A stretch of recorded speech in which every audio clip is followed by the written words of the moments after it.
Oh, yes, we will together. That is the Eurogliders, Peaceful Easy Feeling, Eagles. We also had some faith in there from George Michaels.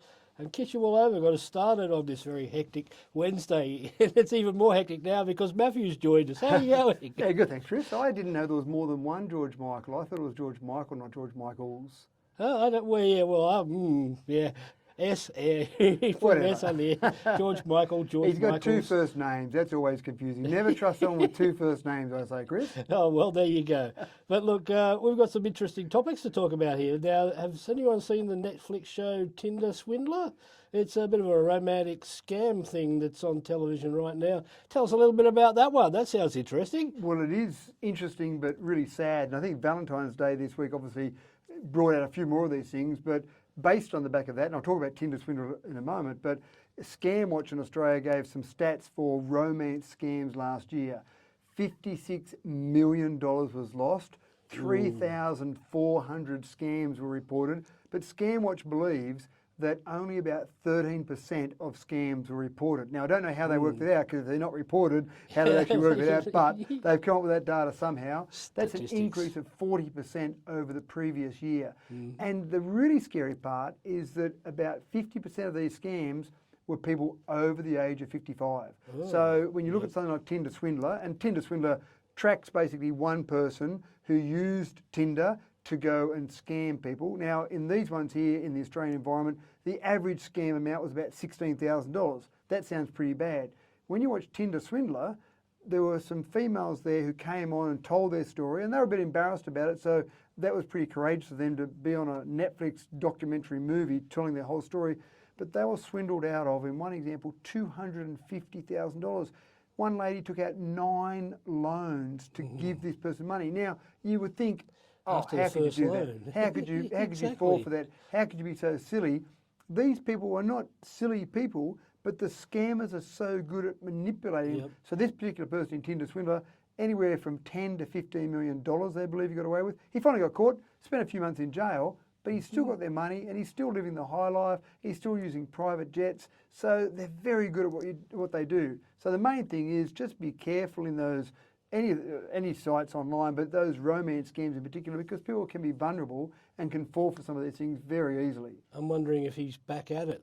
He absolutely, that's exactly what, at the end of Tinder Swindler, it shows some examples of what he's doing now, and more than likely he's out there with another name, with another identity, using the same MO to go and just swindle people out of money. And again, I think some of those people in the over 55 bracket, some of those, they might have had a lifelong partner, and then they've lost their lifelong partner, and they're very vulnerable. They're maybe even just lonely, and then someone comes along and offers them some hope and pays them some attention, maybe sends them a few gifts. Next thing you know, they're asking for some money because there's an emergency. My brother, uncle, dog, whatever, has got an emergency.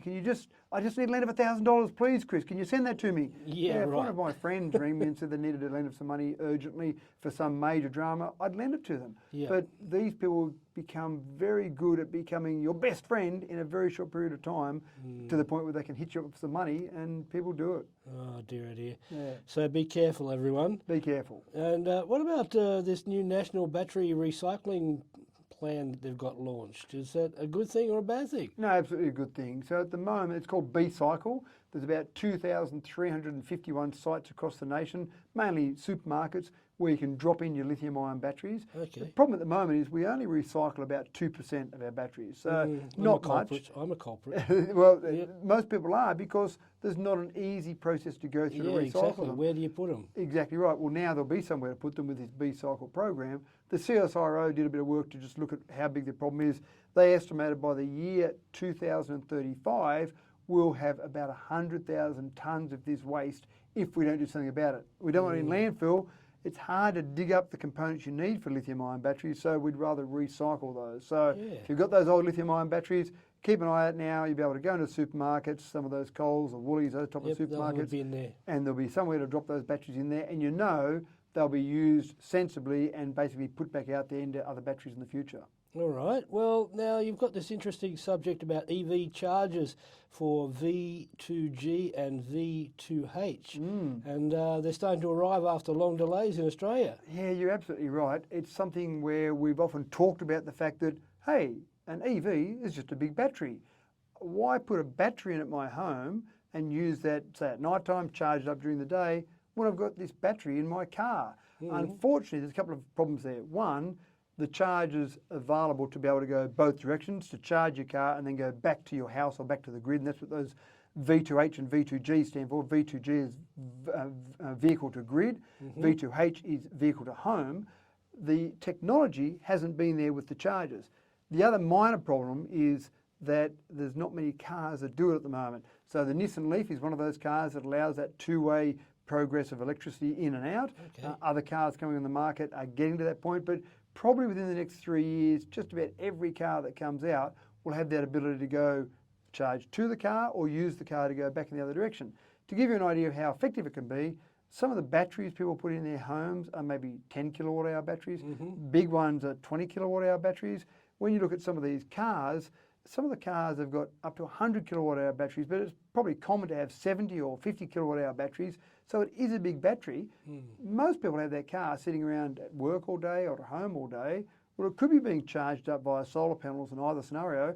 And then when you've got it plugged in at night time, it could be back powering your house or stabilising the grid. So fantastic, it's finally here. You'll be able to buy those chargers now going forward. It's just a matter of having the right car to use with those particular chargers. And I saw the other day on TV actually the e-racers, which just looks amazing, and how they can recharge as they drive. Well, it's not so much recharge as they drive. You can do that. It gives them back the battery power or something. Well, you have those. The Formula E racing is fantastic. I know my son watched Formula E, and he thought it looked like Mario Kart on his computer. It does. It does a bit. And they've got a little section of track they run over to give them a boost, but that's only just electronic triggering of the boost. Okay. But there are roads that are being made around the world at the moment. As we talk, there's certain roads you can drive on that actually have magnetic induction charging, the same as you do with your phone, when you can charge your phone wirelessly. They do exactly that same method for a car, but you put that in a roadway, you can be driving on that roadway and charging your car.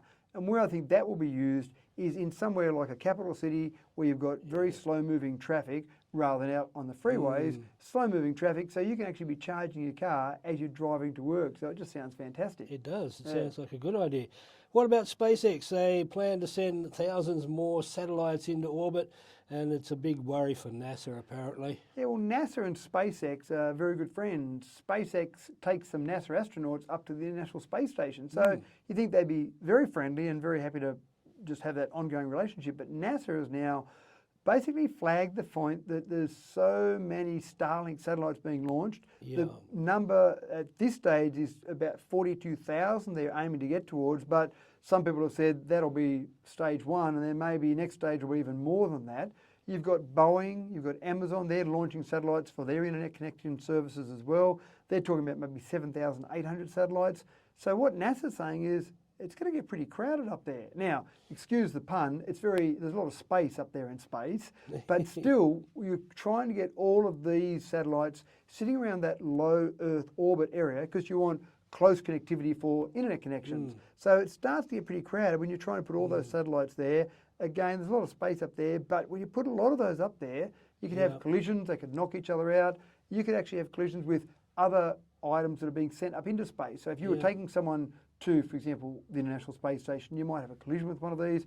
People being sent to the moon, you might have a collision going off to Mars. You might have collisions with these on their way through this belt of all these devices. And eventually, these devices are sent back down to Earth. So in other words, they've outlived their useful life, and then they don't want them up there, so they let them drop back in, mostly burning up in the atmosphere, but you normally get a little bit that ends up falling to Earth. Now, they aim for the ocean. There's some big chunks of water they aim them for, but you could be unlucky. You could be out on a cruise ship enjoying yourself. Next thing you know, a bit of space junk hits you on the top of the head. So there's a bit of a concern there from NASA that at the moment, it's unregulated. So people are just throwing stuff up there in space and it's all okay. In, who knows, 2 or 3 decades, we might be going, what were we thinking back all those years? What were we doing back in the 20s when we were letting people just throw anything up into space? Yeah, space junk everywhere. Space junk everywhere, exactly right. So it is a bit of a concern. I don't think anyone's doing anything about it at this stage, but it is a bit of a concern, big picture. Well, they can't collect it with the old, the spaceships that they used to have because they got rid of them. Yeah, that's exactly right. So Oh. it's a modern world they have where they do launch some of these items up there. Shuttles, that's what I was trying to think of. Yeah, shuttles. Well, they're not Yeah. using shuttles anymore, but of course, SpaceX is doing that job for NASA. But again, you've got these devices, there's lots of things being launched up in there, Yeah. but they're all relying on the fact that it'll be okay, we won't have a collision. There's not much by way of anti-collision mechanisms up there, and they're travelling fast. So even though you might think a big space station, a little tiny satellite won't do much damage, when it's travelling fast enough, it's going to do some damage. Yes, indeed. All right, well, it's been a pleasure having a chat to you about some more modern technology and things that are up and coming in our wonderful world that we live in. Yeah, thanks, Chris. And you know what we forgot to do? This. It's the thing that we should have played earlier, but it didn't get played. And it's not going to play now. Oh, there you go. That's right. I forgive you, Chris. It's fine. You created that. You should have been playing it. I know. Well, it was one of those mornings. All right. Well, thank you very much for joining us, Matthew, and we will play the jingle for you next week. No problem. My pleasure to come in. All right, mate. A couple of our sponsors, then back into the music right here on DCFM 88.9.